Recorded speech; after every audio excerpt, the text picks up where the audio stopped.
us here, Brady. First of all, you have, intimate experience with the Cleveland Browns situation, and I believe that sometimes as fans, people overlook what you inherit. I do think if Carson Palmer would have inherited Belichick, he had a great career. It could have even been greater. I think if you put Tom Brady in Cincinnati, he would have still been exceptional, but he probably isn't to 8 Super Bowls.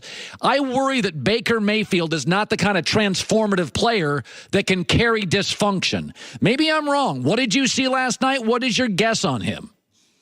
I don't know that Cleveland's in a position right now where you could still label them dysfunctional. And I think that has a lot to do with the decision that Jimmy Haslam made in keeping Hugh Jackson around as head coach, even after only winning 1 game the past 2 years.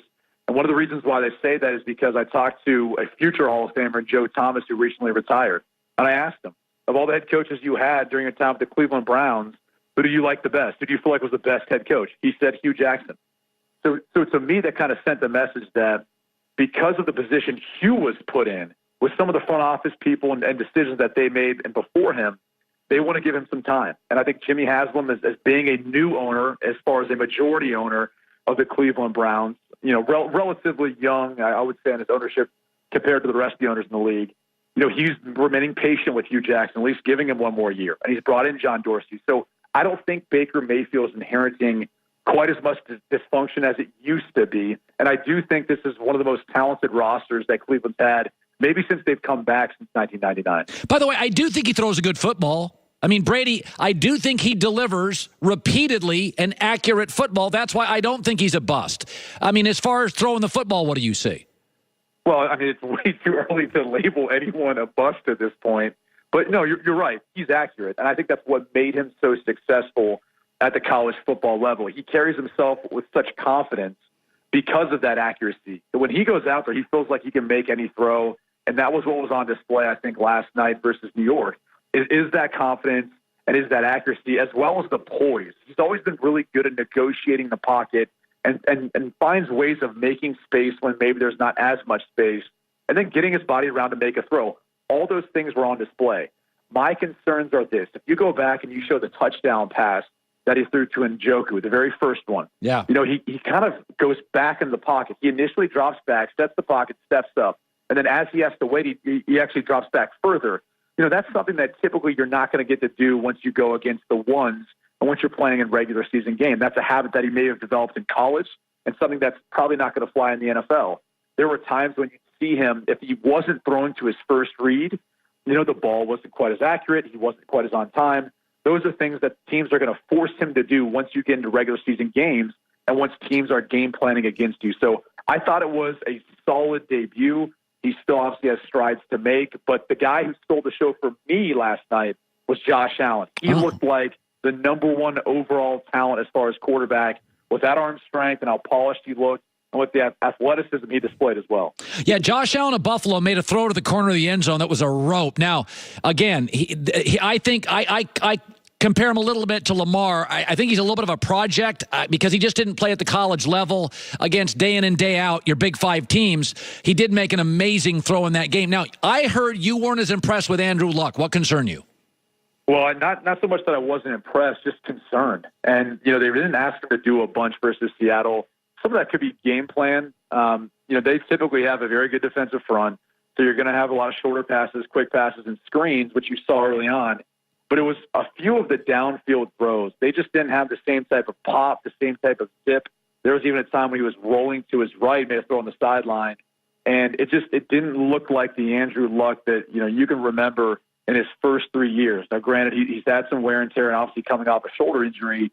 But that's the concerning thing most is, when you watch a guy like Josh Allen or even Patrick Mahomes for that matter, and he didn't display it last night, but throughout the course of his Week 17 game he started last year, those guys have so much velocity and so much speed, they can make throws all over the field. Luck used to be like that. He used to make defenses have to defend the entire field.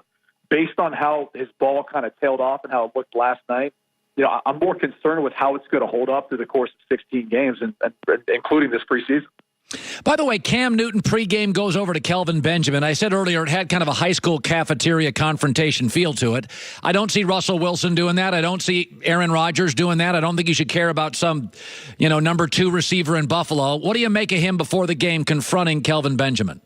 I'm actually a fan of Cam because he's genuine. That's who he is, and whether you like it or not, that's how he handles himself. And when someone says something about him through the media, instead of saying it to his face, he's the type of guy that's going to, when he sees him, he's going to come up and confront him.